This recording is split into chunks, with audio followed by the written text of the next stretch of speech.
দেখো এটার মান ক্যালকুলেশন করার পরে আমার আসছে হচ্ছে 4.90। তাহলে আমি তো আগের প্রিন্সিপাল পড়ছিলাম, ওই যে আগে প্রিন্সিপাল অনুযায়ী এটা 5 দ্বারা বিভাজ্য এমন কোনো সংখ্যা নিতে হবে। তাহলে আমি কত নিতে পারি? 4.90 না দিয়ে 5 নিব আমি। 5। তাহলে আমার ক্লাসের সংখ্যা কয়টা হবে? 5টা সংখ্যা হবে ক্লাসের সংখ্যা। এখন আমার বের করতে হবে ক্লাস, তো আমি পাইছি যে 5টা ক্লাস করব, তো ক্লাসের মাঝখানে ইন্টারভাল বা গ্যাপ কত হবে, প্রত্যেকটি ক্লাসের মাঝখানে গ্যাপ কত হবে সেটা আমার বের করতে হবে। তো এটা বের করার জন্য আমার দরকার হচ্ছে সর্বনিম্ন সংখ্যা বের করা আর সর্বোচ্চ সংখ্যা আগে খুঁজে বের করা। সর্বনিম্ন দেখো তো 4, 3, 2 হচ্ছে সবচেয়ে ছোটো, 1 সবচেয়ে ছোটো, 1 1 1 1 1-এর চেয়ে ছোটো নেই, তার মানে আমার সর্বনিম্ন সংখ্যা কত? নিম্ন সংখ্যা হচ্ছে 1। এবার বের করব সর্বোচ্চ সংখ্যা। সর্বোচ্চ সংখ্যা খুঁজো, 7 সবচেয়ে বড়ো, 7 বড়ো, 7 বড়ো, 7 বড়ো, 7-এর থেকে আর বড়ো নয়, তাহলে সর্বোচ্চ সংখ্যা হচ্ছে 7। তাহলে আমার এই সর্বোচ্চ থেকে সর্বনিম্ন বাদ দিলে হবে হচ্ছে যেটা, সেটা হচ্ছে রেঞ্জ। 7 - 1 = 6।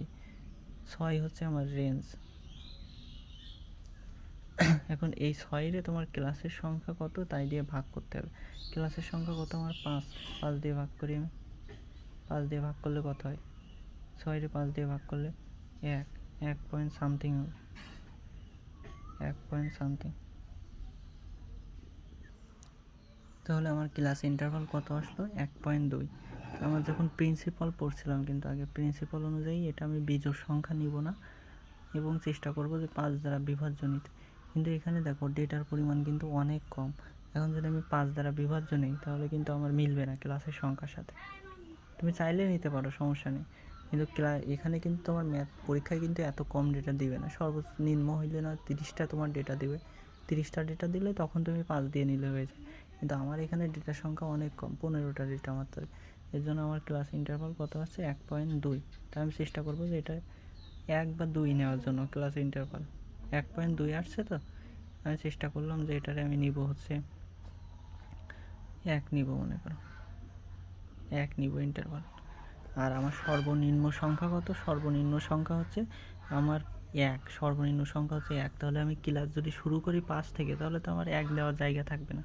তাহলে ক্লাস শুরু করব কোথা থেকে? আমি 0 থেকে শুরু করব। তাহলে গ্যাপ নিছি কত? 1 করে। তাহলে 0 থেকে 1 প্রথম ক্লাস, 0 থেকে 1 প্রথম ক্লাস, 1 গ্যাপ নিছি। তারপরে দ্বিতীয় ক্লাস কত থেকে? 2 থেকে শুরু হবে, আবার 1 নিব, 2 থেকে 3 গ্যাপ কিন্তু আমার 1। তারপরে তৃতীয় ক্লাস আমার শুরু হবে 3 গেল, 4 থেকে 5। তারপরে আমার চতুর্থ ক্লাস শুরু হবে হচ্ছে 5 গেল, 6 থেকে 7। আর আমার পঞ্চম ক্লাস শুরু হবে কত?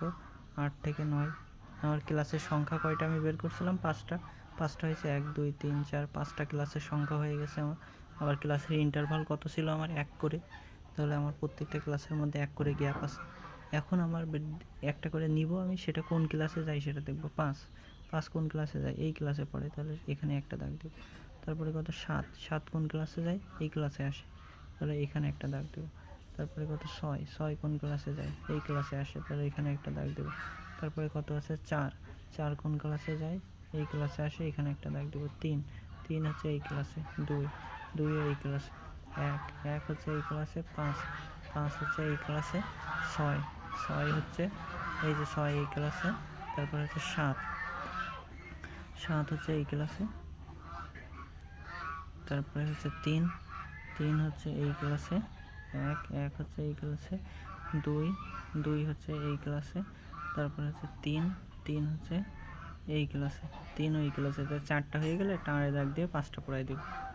তাহলে আমার কয়টা করে হয়েছে? এই ক্লাসে 2টা, এই ক্লাসে 5টা, এই ক্লাসে 3টা, আর এই ক্লাসে হচ্ছে 1 2 3 4টা, আর এই ক্লাসে একটা হয়নি, 0। এই যে এবার এটা যদি আমি যোগ করে দিই, আমার ফ্রিকোয়েন্সি ডিস্ট্রিবিউশন টেবিল হয়ে গেল। তাহলে আমার মূলত দরকার হচ্ছে ক্লাস কয়টা হবে এবং ক্লাসের মাঝখানে ইন্টারভাল কত হবে। এই দুইটা আমি এই সূত্র দিয়ে বের করব। বের করতে পারলেই আমার হচ্ছে দেখে দেখে লেখার মতো অবস্থা, দেখে দেখে লিখলেই হয়ে যাবে। এখন মনে করো তোমার এই ক্লাস থেকে গ্রাফ করতে বলছে যে গ্রাফ তৈরি করো। তাহলে এই যে ক্লাস ইন্টারভাল নিয়ে আমি গ্রাফ তৈরি করব।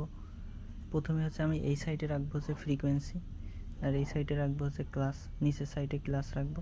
তাহলে প্রথম ক্লাস কত আমার? 0 থেকে 1 প্রথম ক্লাস। দ্বিতীয় ক্লাস কত? 2 থেকে 3। তারপরে হচ্ছে 4 থেকে 5। তারপরে 6 থেকে 7। তারপরে হচ্ছে 8 থেকে 9, এই যে সব কয়টা ক্লাস লিখে দিলাম। আর ফ্রিকোয়েন্সি কত কত, 1 2 3 4 5 6। প্রথম ক্লাসের ফ্রিকোয়েন্সি কত ছিল, 2 ছিল। এই যে তাহলে 2 পর্যন্ত দিয়ে আমি ঝাপসা করে দিলাম। তারপরে দ্বিতীয় ক্লাসের কত ছিল, 5 ছিল, তাহলে 5 পর্যন্ত দিতে হবে আমার।